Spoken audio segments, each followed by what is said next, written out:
अस्सलाम वालेकुम स्टूडेंट्स, ये बायोकेमिस्ट्री के एफएलपी की डिस्कशन है। इसमें मेजर टॉपिक्स जो आपके मेजर यूनिट्स हैं, carbs, lipids, proteins, vitamins, enzymes, उसके एमसीक्यू डिस्कस किए गए हैं। एमसीक्यू नंबर 1 देखिए, ऑक्सीडेटिव फॉस्फोराइलेशन। फॉस्फोराइलेशन का मतलब क्या होता है? ATP synthesis.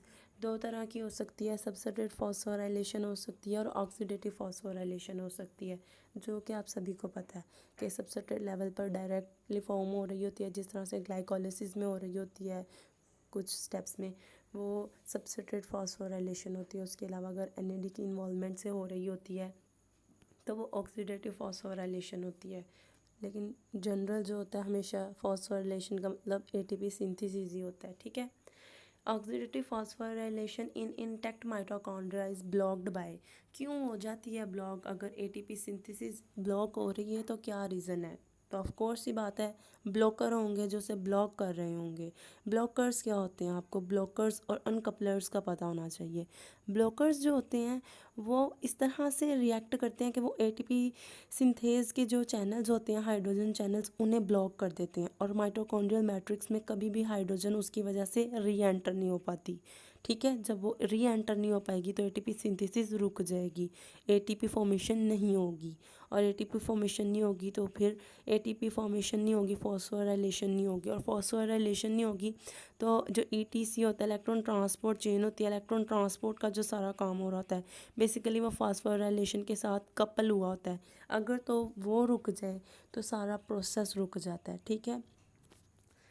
तो ये तो थे ब्लॉकर्स। ब्लॉकर्स की एग्जांपल्स में जो टॉप लिस्ट होता है वो ओलिगोमाइसिन होता है, जो कि यहाँ पर दिया गया, आप चूज़ कर लें ओलिगोमाइसिन। बाकी जो तकरीबन है वो अनकपलर्स हैं। अनकपलर्स क्या होते हैं? जो उसके ऑपोजिट रिएक्ट करते हैं, ब्लॉकर के बिल्कुल ऑपोजिट। वो एटीपी सिंथेस के हाइड्रोजन चैनल्स जो होते हैं उनको आने देते हैं, मतलब इनर माइटोकॉन्ड्रिया में आने देते हैं, वो ब्लॉक नहीं करते एंट्री को, री एंट्री को हाइड्रोजन की, जिसकी वजह से फॉस्फोराइलेशन हो जाती है। और फॉस्फोराइलेशन हो जाती है तो फिर इलेक्ट्रॉन ट्रांसपोर्ट भी प्रोसीड रहते हैं, जिसकी वजह से कोई हिंड्रेंस नहीं क्रिएट होती, ठीक है। लेकिन अनकपलर जो होते हैं वो, अनकपलर के एग्जांपल में आपने 2,4-डाइनाइट्रोफिनॉल ज़्यादा बेसिक याद रखनी है। और एस्पायरिन एक अनकपलर है, लेकिन अगर इसकी ओवरडोज हो जाए तो फिर इंटॉक्सिफिकेशन भी हो सकती है और फीवर भी हो सकता है, ठीक है। एमसीक्यू नंबर 2 देखें, D nature of protein involve. Basically जब डी नेचरेशन होती है प्रोटीन की तब पेप्टाइड बॉन्ड को कुछ नहीं होता। ये बहुत इंपॉर्टेंट एमसीक्यू है कि क्या किसको कुछ भी नहीं होता, वो इंटैक्ट रहता है। पेप्टाइड बॉन्ड जो होता है वो टोटली इंटैक्ट रहता है, उसे कुछ भी नहीं होता। सिर्फ और सिर्फ प्राइमरी स्ट्रक्चर पेप्टाइड बॉन्ड की वजह से इंटैक्ट रहता है, उससे कुछ नहीं होता प्रोटीन डीनेचरेशन के केस में। बाकी सेकेंडरी स्ट्रक्चर जो कि हाइड्रोजन बॉन्ड से बनकर स्टेबल हुआ होता है, स्टेबलाइज उसे हाइड्रोजन बॉन्ड ने किया होता है, वो डिस्टर्ब हो जाता है। टर्शरी स्ट्रक्चर डिस्टर्ब हो जाता है, उसमें इतनी ज़्यादा इंट्रैक्शंस होती हैं जिसे स्टेबलाइज करती हैं। और क्वाटनरी स्ट्रक्चर होता है वो भी ओपन होना स्टार्ट हो जाता है। मतलब प्रोटीन की डीनेचरेशन में सब कुछ होता है, सेकेंडरी, टर्शरी, क्वाटनरी। लेकिन प्राइमरी को नहीं कुछ होता क्योंकि पेप्टाइड बॉन्ड नहीं टूटता इतनी आसानी से। एमसीक्यू नंबर 3 देखिए, long chain fatty acids are first activated to acetyl coenzyme A in. जो लॉन्ग चेन फैटी एसिड्स होते हैं सबसे पहले हम उन्हें एसिटाइल कोएंजाइम ए की फॉर्म में कन्वर्ट करते हैं साइटोसोल के अंदर। जब वो एसिटाइल कोएंजाइम ए की फॉर्म में कन्वर्ट हो जाते हैं फिर कार्निटीन शटल की हेल्प से उन्हें एंटर कराया जाता है माइटोकॉन्ड्रिया के अंदर, ठीक है। तो ये तो बहुत ज़्यादा बेसिक बात थी। अगर आपको फैटी एसिड की बीटा ऑक्सीडेशन आती है, एटलीस्ट कॉन्सेप्ट है, उसके 4 स्टेप्स का पता है, तो फिर ये एमसीक्यू तो आपके लिए बहुत ज़्यादा इजी होना चाहिए, ठीक है। तो एटलीस्ट आप लोगों को फैटी एसिड की सिंथेसिस की प्लेस पता होनी चाहिए और फैटी एसिड की बीटा ऑक्सीडेशन की प्लेस पता होनी चाहिए, कौन कहाँ पर होती है, माइटोकॉन्ड्रिया में क्या होता है, साइटोसोल में क्या होता है। एमसीक्यू नंबर 4 देखिए, factor essential for converting glucose to glycogen in liver. तो जो यूटीपी होता है ना वो ग्लाइकोजन के कन्वर्जन के लिए बहुत ज़्यादा ज़रूरी होता है। आपको पता है जो ग्लाइकोजेनेसिस का प्रोसेस होता है, सिंपल सा प्रोसेस होता है। ग्लूकोज जो होती है पहले ग्लूकोज 6 फॉस्फेट में कन्वर्ट होती है, ग्लूकोकाइनेज, हेक्सोकाइनेज किसी के थ्रू भी हो सकती है, ठीक है। उसके बाद ग्लूकोज 6 फॉस्फेट को फॉस्फोग्लूकोम्यूटेज ग्लूकोज 1 फॉस्फेट में कन्वर्ट करता है, फिर उस ग्लूकोज 1 फॉस्फेट को यूडीपी ग्लूकोज में कन्वर्ट किया जाता है यूटीपी की हेल्प से, ठीक है। तो वो जो यूडीपी ग्लूकोज होता है वो ग्लाइकोजन में कन्वर्ट होता है ग्लाइकोजन सिंथेज की हेल्प से। ग्लाइकोजन सिंथेज के बारे में आप लोगों ने बहुत इंपॉर्टेंट एमसीक्यू है, याद रखना है कि ये अल्फ़ा 1,4 लिंकेजेस बनाता है ग्लाइकोजन के, उसके लिए रिस्पॉन्सिबल होता है, लेकिन ये खुद से इनिशिएट नहीं करा सकता चेन सिंथेसिस को, कभी भी फ्री ग्लूकोज को यूज़ करते हैं। इसे हमेशा एक प्राइमर की ज़रूरत होती है। मतलब अगर एक छोटा सा ग्लाइकोजन का टुकड़ा मिल जाए, कोई फ्रैगमेंट मिल जाए, कोई पीस मिल जाए, छोटी सी ही चेन मिल जाए तो आसानी रहती है, उसे प्राइमर के तौर पे वो यूज़ करके अपना काम स्टार्ट करता है। लेकिन अगर आप कहें कि टोटल पूरी की पूरी इनिशिएशन वो कराए तो वो ग्लाइकोजन सिंथेज नहीं करा सकता कभी, ठीक है, आपने याद रखना है। और जब कभी किसी पर्सन में ग्लाइकोजन स्टोर बिल्कुल ही ख़त्म हो चुके हों, अब जब उसके अंदर ग्लाइकोजन है ही नहीं है, तो ग्लाइकोजन सिंथेज उस वक्त पे क्या करेगा ये आपको पता होना चाहिए। उस वक्त पे ग्लाइकोजन सिंथेज जो होता है उसकी हेल्प के लिए ग्लाइकोजन एक प्रोटीन है वो आती है, ठीक है, वो प्रोवाइड करती है ग्लूकोज रेजिड्यू के एक्सेप्टर के तौर पे ख़ुद को सर्व करती है, और उसके बाद फिर फर्दर काम आकर ग्लाइकोजन सिंथेज करता है, ठीक है। एमसीक्यू नंबर 5 देखिए, vitamin acting as a part of mitochondrial respiratory chain. अब आप कहेंगे हमने तो माइटोकॉन्ड्रियल चेन में जब पढ़ा, हमने एनएडी पढ़ा, इस तरह से आपके माइंड में आएगा कि हमने वाइटामिन्स में तो ऐसा कुछ नहीं पढ़ा, लेकिन आप लोगों ने पढ़ा है।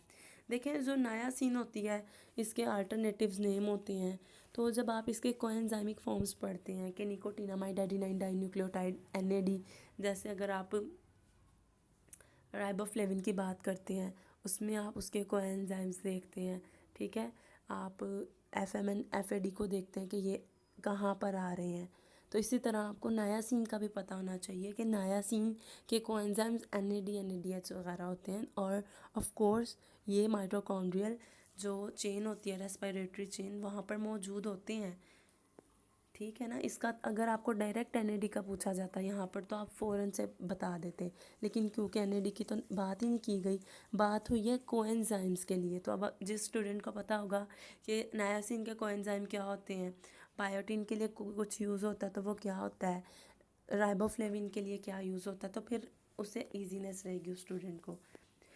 एमसीक्यू नंबर 6 देखिए, D and L isomer mirror images होते हैं एक दूसरे के, मिरर इमेजेस एनेंशियोमर्स के लिए वर्ड यूज़ होता है, ठीक है। एमसीक्यू नंबर 7, डोपामिन हार्मोन जो होता है एड्रिनल मेडुला से सिंथेसाइज होता है किस अमाइनो एसिड के थ्रू। तो ये एमसीक्यू मैंने पहले जो वीडियोस शेयर की थी पहली रिकॉर्डिंग्स में भी डिस्कस हो चुका है कि टायरोसिन से क्या क्या बन सकता है। मैंने आपको तब भी कहा था ये इंपॉर्टेंट एमसीक्यू आप लोगों ने याद रखना है। टायरोसिन से थायरॉक्सिन बनता है, डोपा बन सकता है, एड्रेनालिन नो एड्रेनालिन बन सकता है, और मेलानिन जो आपका मेन पिगमेंट है बॉडी का वो भी बन सकता है, ठीक है। तो टायरोसिन का बार बार एमसीक्यू पूछा जाता है आपसे।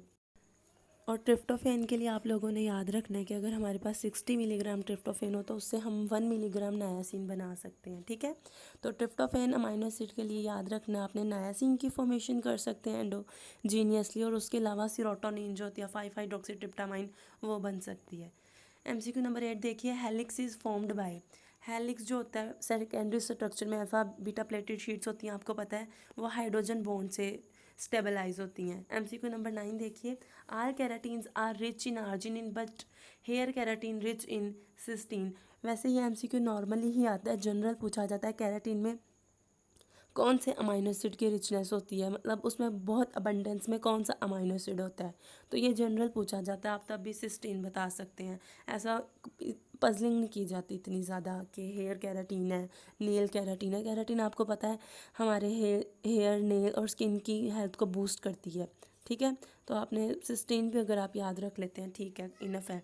उसके अलावा आपको पता होना चाहिए विटामिन ए और बायोटीन भी कैराटीन की फर्दर अच्छे सिंथेसिस के लिए ज़रूरी होते हैं, ठीक है। उसके अलावा आप लोगों ने याद रखना है कोलेजन का एमसीक्यू, जैसे कैराटीन का पूछा जाता है वैसे ही कोलेजन का एग्जैक्टली पूछा जाता है। कोलेजन के लिए आप लोगों ने याद रखना है इसमें ग्लाइसिन की अबंडेंस होती है, और अगर आपको पूछा जाए कोलेजन में अमाइनो एसिड कौन कौन से मौजूद होते हैं तो आपको पता होना चाहिए कोलेजन में ग्लाइसिन होता है, परोलीन और हाइड्रोक्सी परोलीन होता है, ठीक है। एमसीक्यू नंबर 10 देखिए, insulin causes all of the following except, insulin सारे काम करती है क्या नहीं करती, इंक्रीजेस कीटोजेनेसिस, ये कीटोजेनेसिस को इंक्रीज़ नहीं कराती बल्कि ये कीटोजेनेसिस को इनहिबिट कराती है, लिपोलिसिस को इनहिबिट करा के, रिड्यूस करा के, ठीक है, फैट सिंथेसिस को रोक के। और बाकी सारे काम आपको पता है इंसुलिन कर सकती है बहुत इजीली। एमसीक्यू नंबर 11 देखिए, enzymes from different organs of same catalytic function differing in structural composition is known as isozymes, या आइसो एंजाइम्स भी इसी को हम कहते हैं, ठीक है। बाकी टर्म्स हमने बहुत अनलिमिटेड टाइम्स डिस्कस की हुई हैं। राइबोजाइम क्या होता है, जाइमोजन, एलोस्टेरिक एंजाइम, प्रोएंजाइम, बहुत सिंपल सी हैं लेकिन ये आपको पता होनी चाहिए।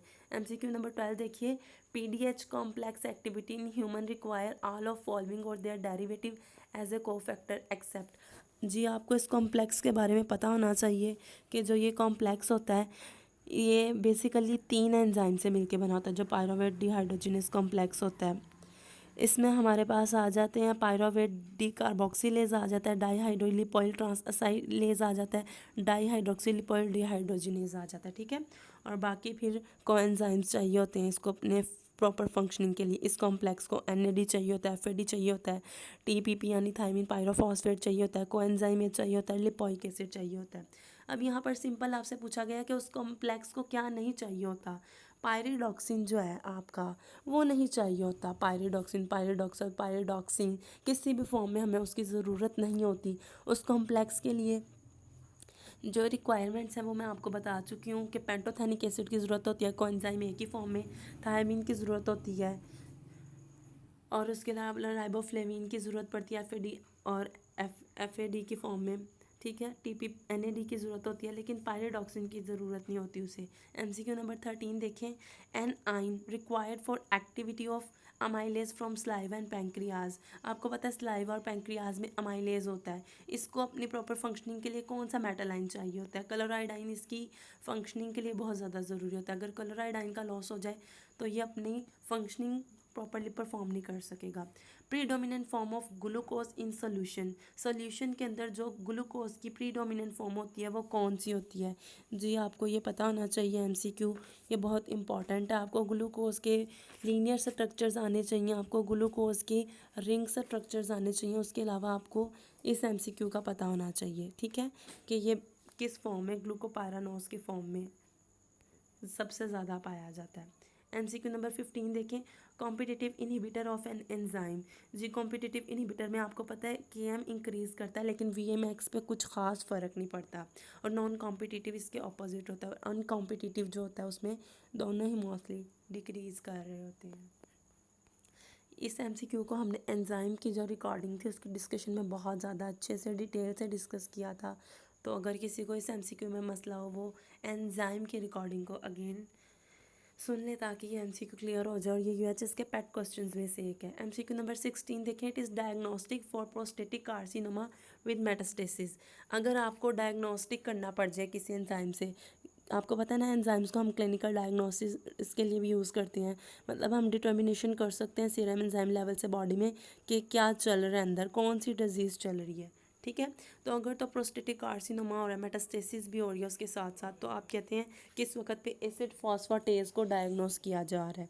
और बाकी भी आपको पता होना चाहिए, अमाइलेज का आपको पता होना चाहिए कि वो पैरोटाइटस में बढ़ जाता है, सीरम के अंदर उसका लेवल एक्यूट पैंक्रियाटाइटिस में बढ़ जाता है जो अमाइलेज होता है। उसके अलावा आपको अल्कलाइन फॉस्फेटेज का पता होना चाहिए, रिकेट्स में, हाइपर पैराथायरॉयडिज्म में और जॉन्डिस वगैरह में इसका लेवल सीरम में ज़्यादा हो जाता है। और जो सीपीके होता है यानी कि क्रिएटिनिन फॉस्फोकाइनेज, ये डायग्नोस्टिक होता है मायोकार्डियल इन्फार्क्शन के लिए, और मसल्स की जितनी भी डिजीज़ हैं उनमें इसका पता लग जाता है। अगर इसकी डायग्नोसिस की जाए आप डिजीज़ को इजीली गैस कर सकते हैं। एमसीक्यू नंबर 17 देखें, which one is rate limiting enzyme of gluconeogenesis.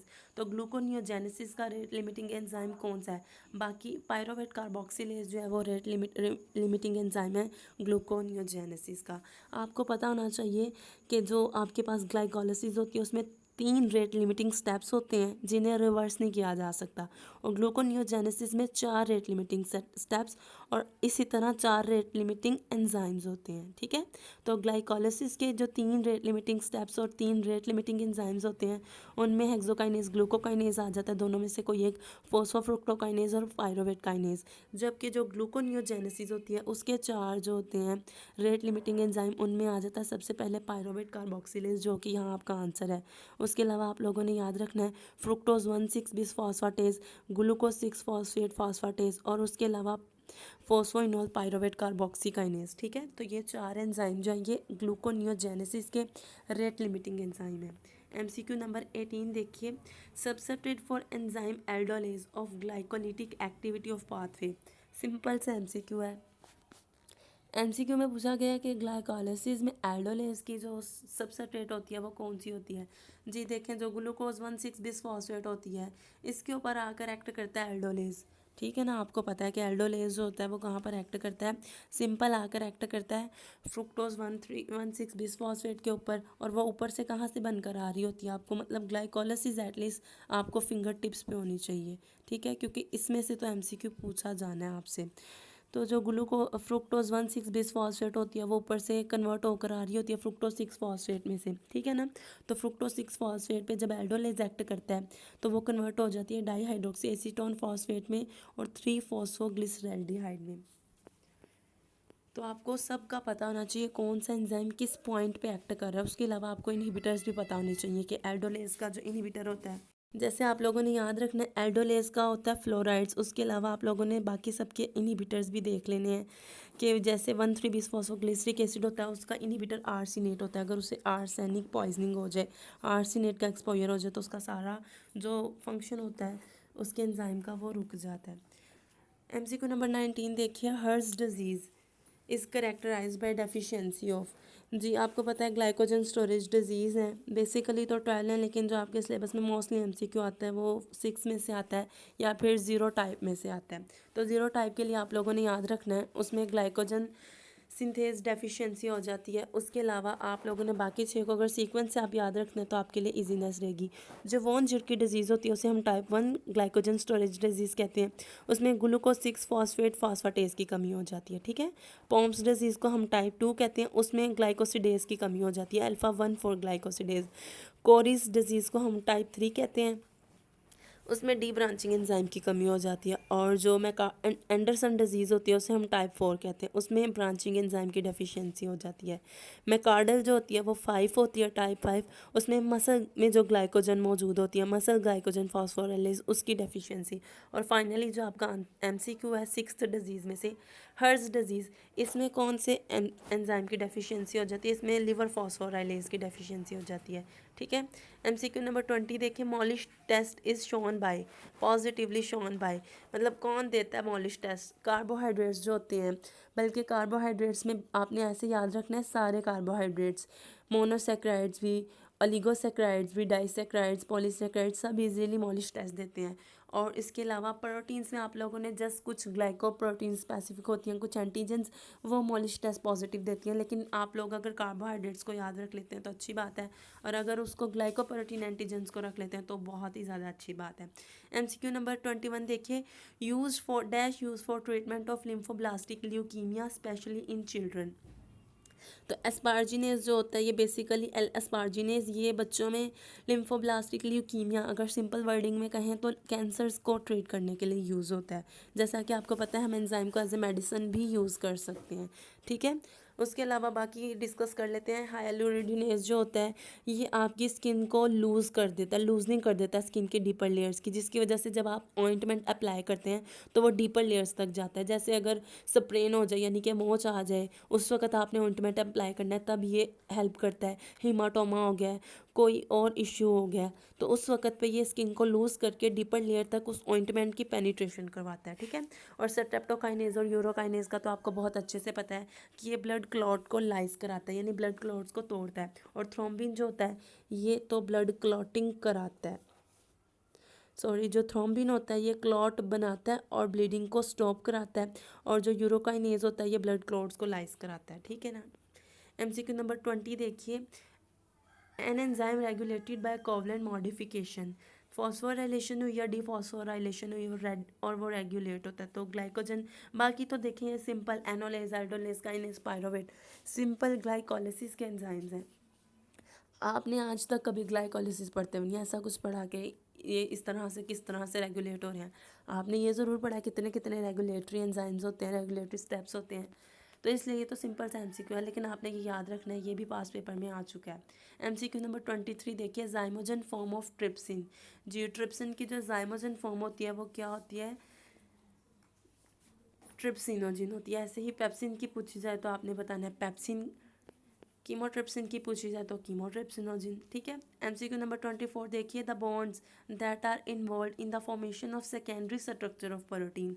तो जो सेकेंडरी स्ट्रक्चर होते हैं प्रोटीन्स के, उन्हें हाइड्रोजन बॉन्ड स्टेबलाइज करता है। मैं आपको पहले बता चुकी हूँ।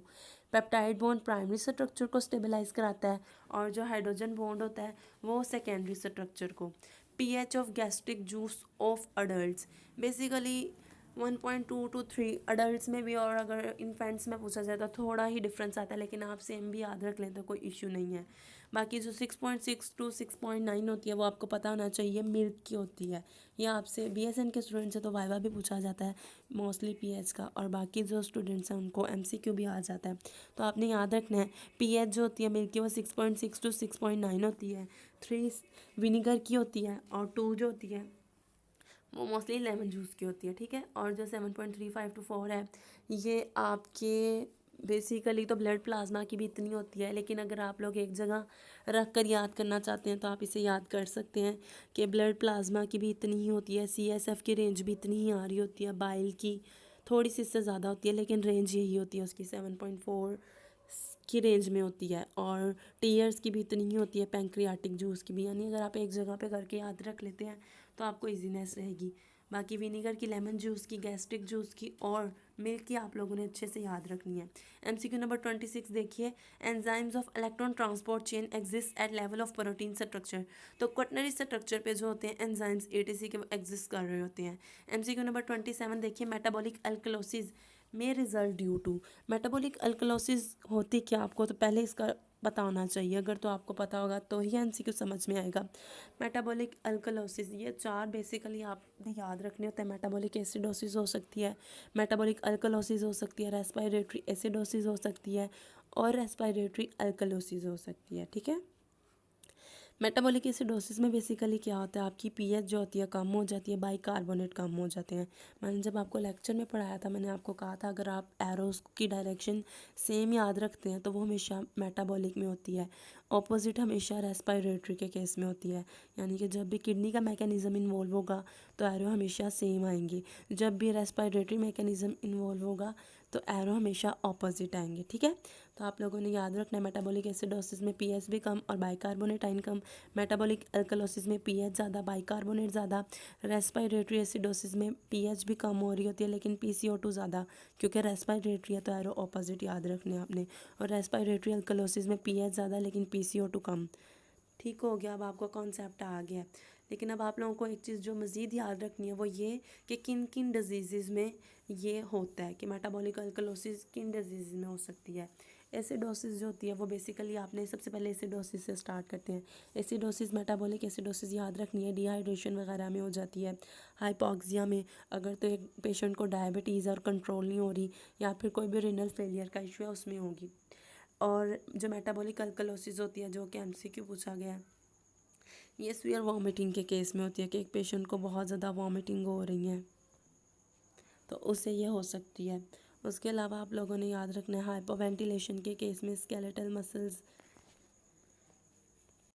चलें, आप लोग ने ऐसा करें, आप बिल्कुल सिंपल याद रखें, जो मेटाबॉलिक एसिडोसिस है उसमें आपने डिहाइड्रेशन, हाइपॉक्सिया और जितने भी रीनल फेलियर के इश्यूज़ हैं वो याद रखने हैं। मेटाबॉलिक अल्कलोसिस में आपने जस्ट क्लोराइड आयन का लॉस याद रखना है कि जब जब क्लोराइड आयन का लॉस हो रहा हो, पोटेशियम आयन का, तो वो आपको पता है सबसे ज़्यादा वॉमिटिंग में होता है। जब आप वॉमिट करते हैं ना, सारे के सारे इलेक्ट्रोलाइट इम्बैलेंसिंग हो जाती है। तो कुशिंग डिजीज़ में भी ऐसा कुछ हद तक हो सकता है, स्टेरॉयड इम्बैलेंसिंग हो जाती है उनके एडमिनिस्ट्रेशन जब आप करते हैं। ठीक है। सोडियम सिट्रेट एक आपने पेशेंट को ब्लड ट्रांसफ्यूज़ कराया है, उसके बाद जब आप सोडियम सिट्रेट यूज़ कराते हैं तो आपको मेटाबॉलिक अल्कलोसिस उस पेशेंट को हो सकती है। और जो रेस्पिरेटरी एसिडोसिस और अल्कलोसिस है वो सिंपल ही है, वो हाइपरवेंटिलेशन और हाइपोवेंटिलेशन के केस में होती हैं। ठीक है। MCQ नंबर 28 देखिए, pentose sugar alcohol ribitol is structural part of coenzyme named. आपको पता है जो पेंटोस शुगर है, राइबोस, जब हम उसकी रिडक्शन कर देते हैं, जब भी हम किसी शुगर की रिडक्शन करते हैं तो आपको पता है अल्कोहल बन जाती है। जैसे हम ग्लिसराइड डाईहाइड्रोक्सी एसीटोन की रिडक्शन करें ग्लिसरॉल बन जाती है। ग्लूकोज की रिडक्शन करें तो सॉर्बिटॉल बन जाती है। मैनोज की रिडक्शन करें मैनीटॉल, और अगर फ्रुक्टोज की करें तो सॉर्बिटॉल और मैनीटॉल दोनों बन सकती हैं।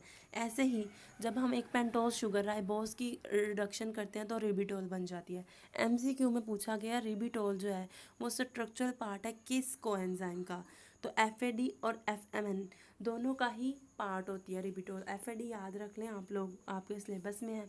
एमसीक्यू नंबर 29 देखिए, phosphoprotein present in egg yolk is, कौन सी फॉस्फोप्रोटीन है जो एग में मौजूद होती है, तो आपको पता है जो एग में मौजूद होती है प्रोटीन वो वाइट लीन होती है। वाइट लीन एक फॉस्फोप्रोटीन है। अच्छा जी, आपको सबसे पहले तो फॉस्फोप्रोटीन का आइडिया होना चाहिए। जब कोई प्रोटीन फॉस्फोरिक एसिड के साथ कॉन्जुगेशन कर जाती है तो वो फॉस्फोप्रोटीन बन जाती है। और वाइट लीन जो है एक एग यॉक में मौजूद प्रोटीन है जो कि एक फॉस्फोप्रोटीन है। उसके अलावा आपने फॉस्फोप्रोटीन में केसीन याद रखनी है। केसीन जो है ये मिल्क की प्रोटीन है। MCQ number 30, beta oxidation of saturated fatty acid occur in, तो जो बीटा ऑक्सीडेशन होती है सैचुरेटेड फैटी एसिड की सिंथेसिस जो होती है उसकी साइटोसोल में होती है, और जो ऑक्सीडेशन होती है वो माइटोकॉन्ड्रिया में होती है। लेकिन अगर आपको एमसीक्यू पूछा जाए कि हम फैटी एसिड को एसिटाइल कोए में फॉर्म पहले कन्वर्ट करते हैं, वो कहाँ पर करते हैं, तो वो साइटोसोल में करते हैं। जैसा कि आपको एमसीक्यू मैंने डिस्कस किया आपके साथ ये पहले, तो जो एसिटाइल कोए में फॉर्म में कन्वर्जन होनी होती है वो साइटोसोल में होती है। बाकी जो बीटा ऑक्सीडेशन बाकी जो 4 स्टेप होते हैं वो फर्दर जाकर माइटोकॉन्ड्रिया में प्रोसीड होते हैं। एमसीक्यू नंबर 31 देखिए, ट्रांसमाइनेशन रिएक्शन में कौन सा एंजाइम है जो कन्वर्ट करा रहा होता है ग्लूटामेट को पायरोवेट को एलानिन में और अल्फा कीटोग्लूटारेट में। तो आपने याद रखना है जो ALT होता है ग्लूटामेट पायरोवेट ट्रांस अमाइनेज, जिसे हम एलानिन ट्रांसमाइनेज भी कह सकते हैं या ग्लूटामेट पायरोवेट ट्रांसमाइनेज, ये कन्वर्जन कराता है ग्लूटामेट पायरोवेट की एलानिन अल्फा कीटोग्लूटारेट में। और अगर AST का पूछा जाए आपको एस्पार्टेट ट्रांस अमाइनेज का, तो वो ग्लूटामेट ऑक्सैलोएसीटेट की कन्वर्जन करा सकता है एस्पार्टेट में और अल्फा कीटोग्लूटारेट में। ठीक है, तो इसकी राइट आंसर क्या बनेगी फिर ALT। ALT मतलब एलानिन ट्रांसमाइनेज, इसको हम GPT भी कह सकते हैं glutamate pyruvate transaminase. MCQ number 32 देखिए, following amino acids can be hydrogenated except, देखिए हाइड्रोजनेशन आप उस फैटी एसिड की कर सकते हैं जिसके अंदर डबल बॉन्ड हो, क्योंकि बॉन्ड की ब्रेकेज होगी वहाँ पर जाकर हाइड्रोजन ऐड होगी। स्टेरिक एसिड ऑलरेडी एक सैचुरेटेड फैटी एसिड है, उसमें तो ऑलरेडी एक सिंगल बॉन्ड मौजूद है। आप मज़ीद हाइड्रोजन को ऐड करके हाइड्रोजन को कहाँ जाकर बिठाएंगे, बॉन्ड ही एक है जब। ठीक है, तो जब अनसैचुरेटेड फैटी एसिड की बात की जाए सिर्फ हाइड्रोजनेशन वहाँ पर प्लॉजिबल होती है, फिर वो ट्रिपल बॉन्ड हो या डबल, लेकिन सिंगल के लिए बात नहीं की जा सकती। ऑलिक एसिड आपको पता है एक अनसैचुरेटेड फैटी एसिड है, इसमें डबल बॉन्ड मौजूद होते हैं 9 और 10 पोजीशन पे एक ही डबल बॉन्ड होता है। बाकी लिनोलिक और लिनोलिनिक एसिड में 3 डबल बॉन्ड मौजूद होते हैं।